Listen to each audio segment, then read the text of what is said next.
Good morning, student. Today we discuss percentage composition. Percentage composition का chemistry में बहुत ज़्यादा यूज़ है. जब आप प्रैक्टिकल करेंगे तो आपको ये निकालना पड़ेगा, ठीक है ना. ये हमने 9th में भी सीखा है और हम फिर से 11th में इसको रिवाइज कर रहे हैं. वो सिर्फ इसलिए क्योंकि अब आपके प्रैक्टिकल भी स्टार्ट हो जाएंगे. तो प्रैक्टिकल करने के लिए सबसे पहले हमें कैलकुलेशन आनी चाहिए, और कैलकुलेशन के लिए हमें परसेंटेज निकालना आना चाहिए. हम कोई भी प्रोडक्ट बना रहे हैं, कोई भी मॉलिक्यूल या कंपाउंड बना रहे हैं, तो उसमें किसका कितना परसेंटेज है ये हमें पता होना चाहिए. और इस परसेंटेज को समझने के लिए हमें सबसे पहले जो टॉपिक डिस्कस करना पड़ेगा वो है परसेंटेज कंपोजिशन. ठीक है, तो चलिए हम अपना स्टार्ट करते हैं आज का टॉपिक. आप लोग बहुत ध्यान से समझिएगा, ठीक है. मान लीजिए हमारे पास एक कंपाउंड है H2O, ठीक है, और मैंने आपसे बोला कि लैब में आपको क्या H2O बनाना है और कंपेयर करना है कि नेचर में जो H2O प्रेजेंट है और आपने जो बनाया है उसमें और इसमें प्योरिटी जो है वो कितने % डिफरेंट कर रही है. दैट मीन्स कि आपकी जो आपने बनाया है प्रोडक्ट वो कितना नेचुरल जो प्रोडक्ट है उसके नियरेस्ट है और कितना ज़्यादा उसमें डिफरेंस है, ठीक है ना. तो उसको हमें आइडेंटिफाई करने के लिए सबसे पहले ये पता होना चाहिए कि जो क्या है हाइड्रोजन, उसका कितना % वाटर में प्रेजेंट है, और उसी के साथ हमें ये पता होना चाहिए कि जो हमारा ऑक्सीजन है उसका कितना % नेचर में प्रेजेंट है.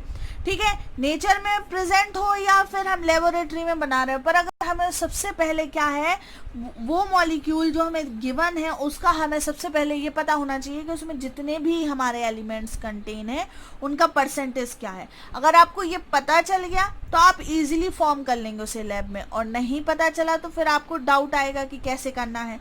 क्योंकि देखिए केमिकली तो हमें पता है कि कैसे बनता है water. 2 atoms hydrogen then combine to oxygen they make a water. Yes और नो?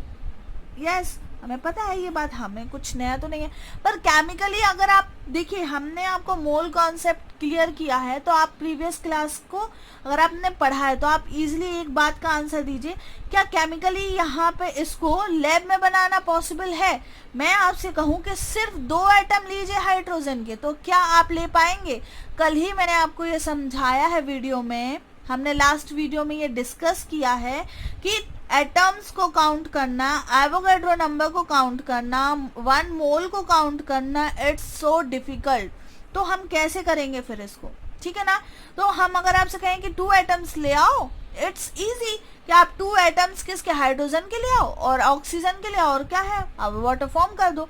तो ये केमिकली पॉसिबल नहीं है, क्योंकि मैंने आपको ऑलरेडी बताया हुआ है कि जो हमारा एवोगैड्रो नंबर है, जो हमारे पार्टिकल्स का एवोगैड्रो नंबर आया है जो 1 मोल के इक्वल है, वो कितना है, वो बहुत लार्जर है, ठीक है ना. तो उस लार्जर अमाउंट को कैलकुलेट करना पॉसिबल नहीं है, तो हमने उसके लिए क्या अनदर प्रोसीजर अपनाया. कौन सा? वेइंग का. ठीक है, तो वेइंग का जब हमने प्रोसीजर अपनाया तो हमने उसमें देखा कि हम उसको इजीली वे कर लेते हैं, किससे? मोलर मास या मॉलिक्यूलर मास से, और फिर हम उसको क्या कर लेते हैं, कैलकुलेट कर लेते हैं. तो यहाँ पे जो बात हो रही है, यहाँ पे जो बात हो रही है वही है, ठीक है ना.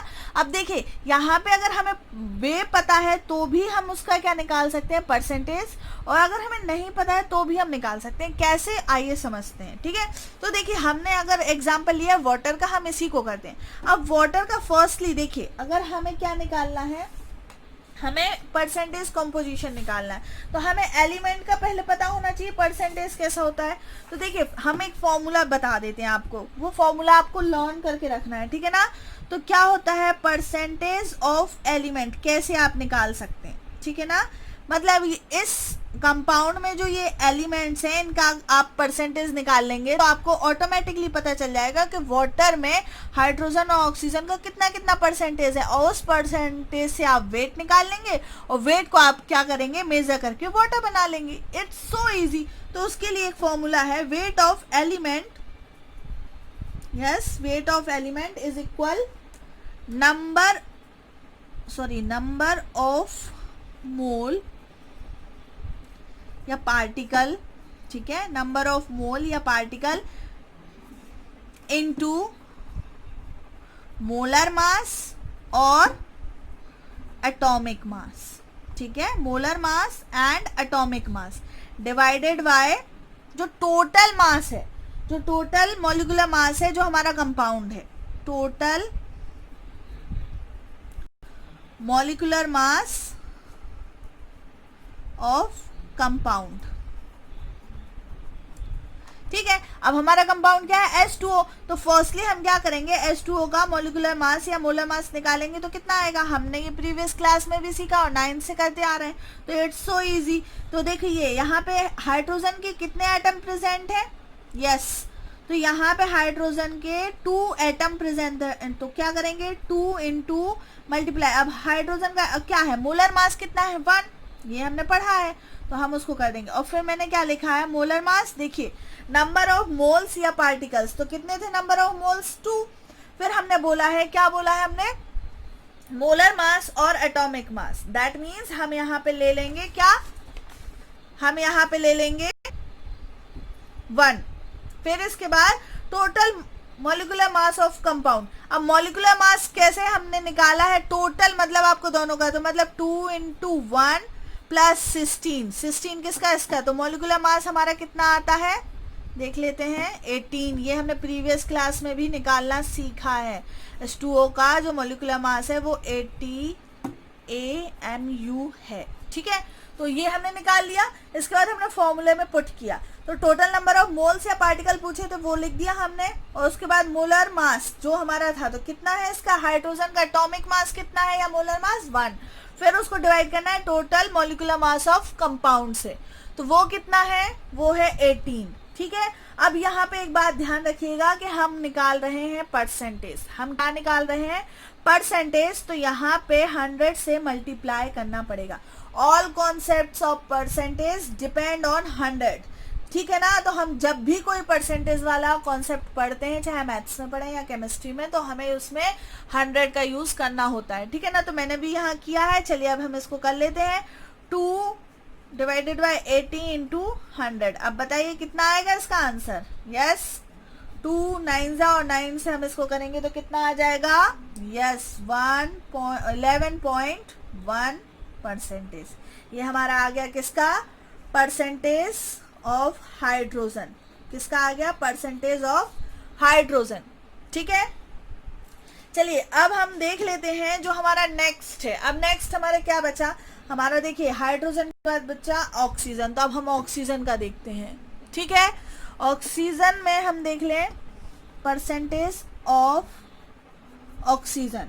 ठीक है ना, परसेंटेज ऑफ ऑक्सीजन, बस सेम जैसे हमने यहाँ पे किया है वैसे ही हमें यहाँ पे करना है। तो चलिए हम करते हैं, कैसे करना है हम देख लेते हैं।